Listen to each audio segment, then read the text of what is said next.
Play stupid games, win stupid prizes.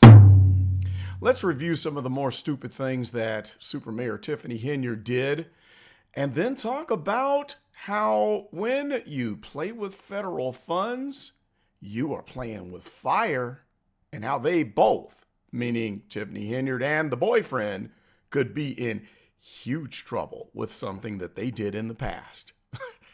Let's talk it over.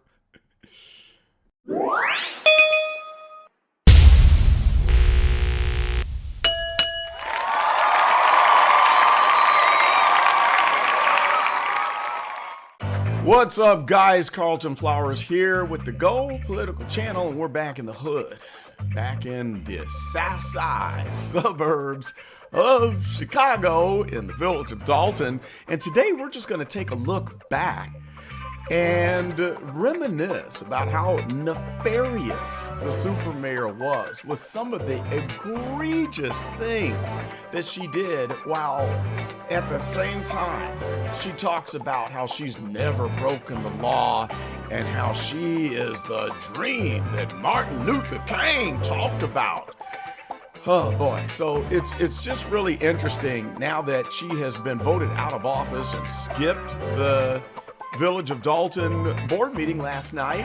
It's kind of fun to look back on some of these things as we look forward to the law catching up with her. So let's jump back into this story, and then we're going to relate this as it relates to things that are currently going on right now.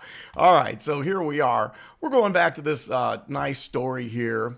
This is back in June of 2024, where the story broke about some kickbacks and bribery that was going on. So while we still have some people that are in support of the SuperMayor, let's read through this old story and talk about some of the things that went on that have been proven. You know, none of this is rumor, none of this is innuendo, conjecture. This is reported by the news. We're just going to regurgitate this and then talk about some of these things and some of these allegations that are still swirling around the SuperMayor. All right, so let's just scroll on down here as we get into the story that it talks about OAKK Construction, which is a company that was owned by Alex Nitchoff. All right.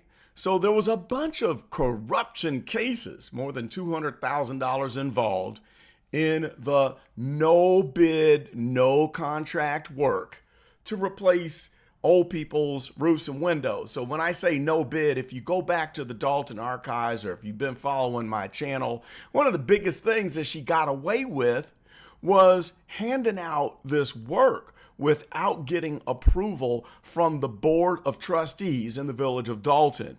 What you're supposed to do is put out a request for bid, and you say, hey, we have X amount of houses that need windows and roofs, and it's going to be paid for with federal money. Submit your bid for how much you think you can do this work for. Then the board reviews the bids. They take all the qualified bidders that are vetted, and they award a contract to the lowest bidder, who is also a qualified contractor. That's the way it's supposed to go. So when you see this language that talks about no bid contracts, what this means is the mayor's handing them this work, letting them state their own price without going through the competitive bid, and they're spending up the residents' money, their tax money, which is just completely wasted, because when you don't have any competition, they can just charge whatever price they want. So that's what OAKK Construction was doing. All right. And then here it says his family ran a restaurant in town. His father engaged in a scheme to clear hundreds of thousands of dollars in unpaid taxes from the properties the family owned within the village. So they'd been in trouble before. Okay, so let's just scroll on down. Here's Mr. Alex Nitchoff from the corruption capital of the United States, Chicago, Illinois. We had a handful of federal subpoenas that were issued last summer, And this guy found himself in hot water, connected to the SuperMayor. So it goes on to say that there was dozens of businesses, government employees, and political figures, members of the inner circle for Tiffany Henyard, that are named in these wide-ranging subpoenas, okay? And they were asking for the records from all the trips and all the debauchery that we all know, those infamous stories of the Las Vegas trip and everything that went along with it. So during that time, they also had subpoenas for the crazy Tiffany Henyard Cares Foundation, which was the dumbest thing that she could ever done. You know, you start a foundation and you get money from the taxpayers without permission, and then they don't even submit the documentation for it. So that is one of the subpoenas that went on. Then we've got this Jose Aldaco, businessman from Bensonville, who built the township for $17,000 for the t-shirts, and they were running around all the way down to Springfield doing their little event to raise money for the fake foundation. And then it goes on to talk about boyfriend Kamal Woods. We're going to talk about him some more.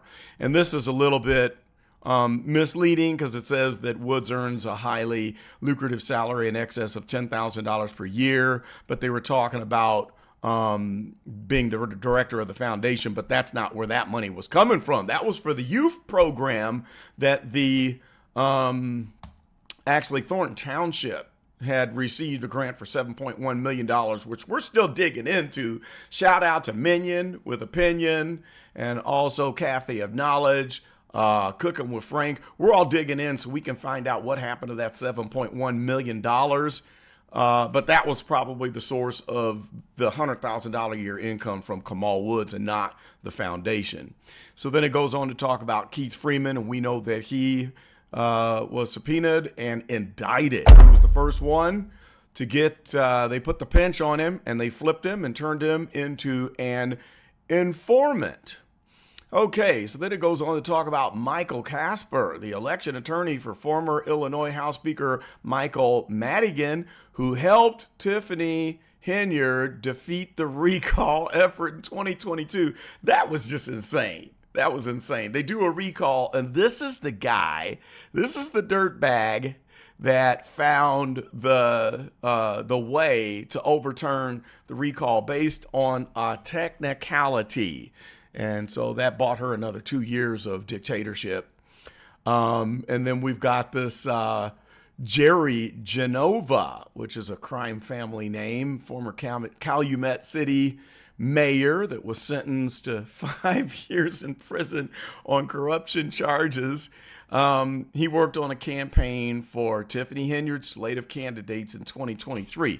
They're gonna connect the DOTTS. When you see other people that have gone down and been arrested, you got to know that they're working their way up to the chief imbecile, the imbecile in chief, which is none other than the SuperMayor.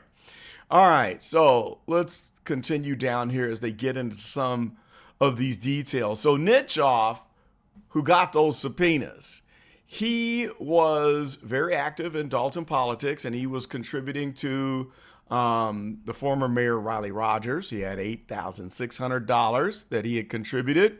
And then he also contributed this $2,000 to Tiffany's campaign, and then threw in another $5,000 a few months later after that.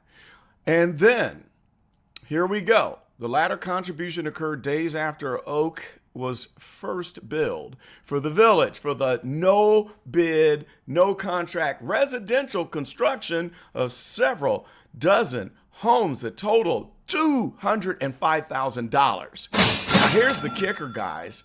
Here's the kicker. Money that was paid out of the federal COVID-19 grant money. All right. So see, this is where it's going to go down. Because now this is play stupid games, win stupid prizes. They were playing with federal money, okay? So it gets better.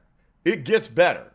Not only did they pay for this out of the wrong funding, okay, but they also put the pinch on the residents. And so whenever it came down to it, here's what happened. Having never authorized the work, the Village of Dolton board initially refused to pay the bills. All right, they were doing the right thing because there was no bids put on this contract. It was handed to OAKK. So what did the construction company do? They sent letters to all of the old folks in their homes, and they said, okay, you don't pay, we put a lien on your house, and we're going to take your house. So you had these poor old folks. Rose Rice was one of them, and she said, I feel really confused right now.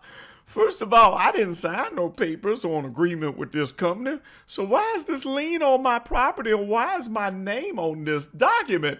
This is asinine. Now, you can imagine how scary that this must have been for residents to receive letters that they were going to take their homes.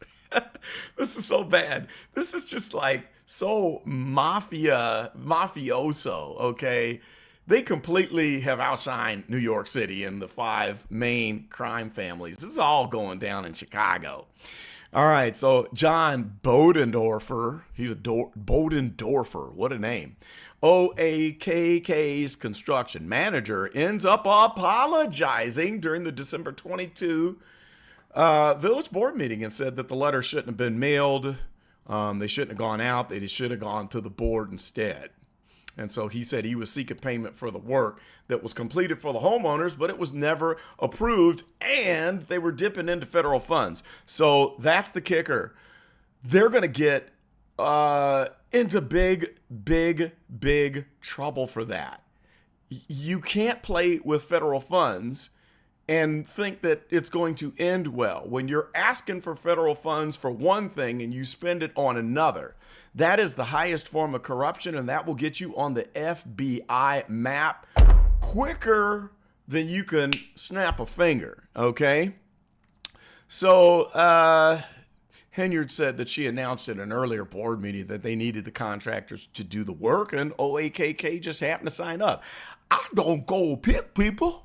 People come to the village. They apply, and they want to do it, and then they do the work. I could care less who does it as long as the resident gets the service. So that's what Mommy said. As long as, the roof is going on, she doesn't care where the money comes from. She don't care who does it. She doesn't care that it doesn't require, or it does require a contract, but she doesn't give a bid. All right. And then here's her big excuse.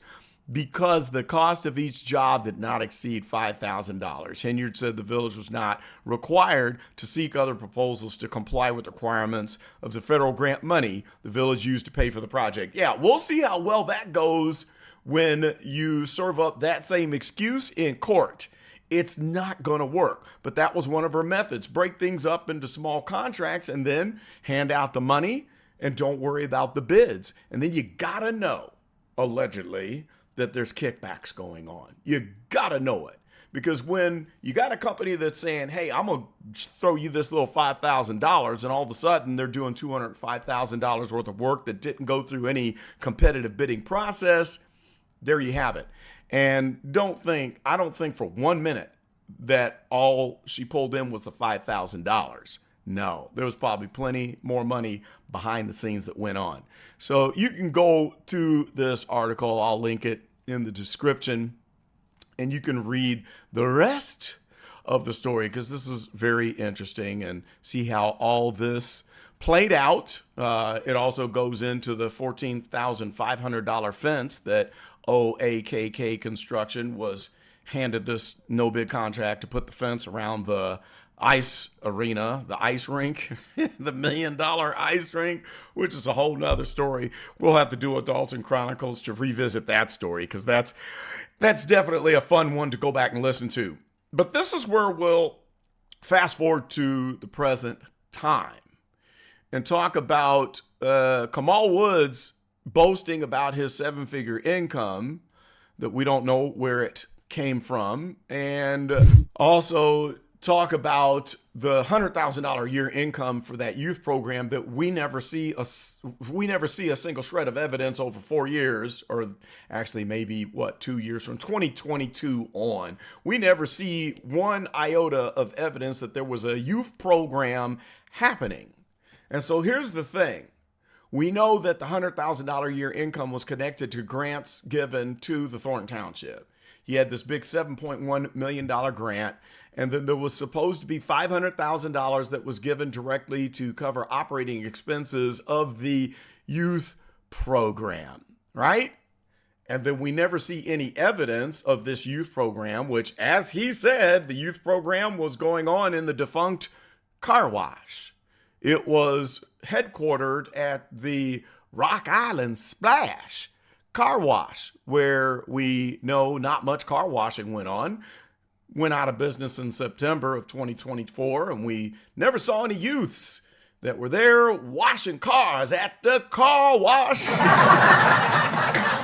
But we did read some articles stating that there was supposed to be scholarships being given out as a part of that $7.1 million. So, like I said, we're digging in on that to find out where that money went.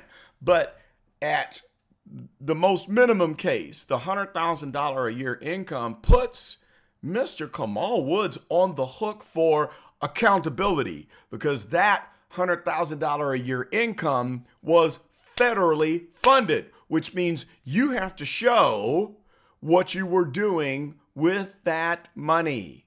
And none of that has been done. So when you play stupid games, you win stupid prizes. And we're probably going to see some things happen, because we know that the recent subpoenas from the FBI, they're asking for all the records from Thornton Township and everything associated with the youth program headed up by Kamal Woods. So we're going to have our popcorn ready, and I'm going to tell you what.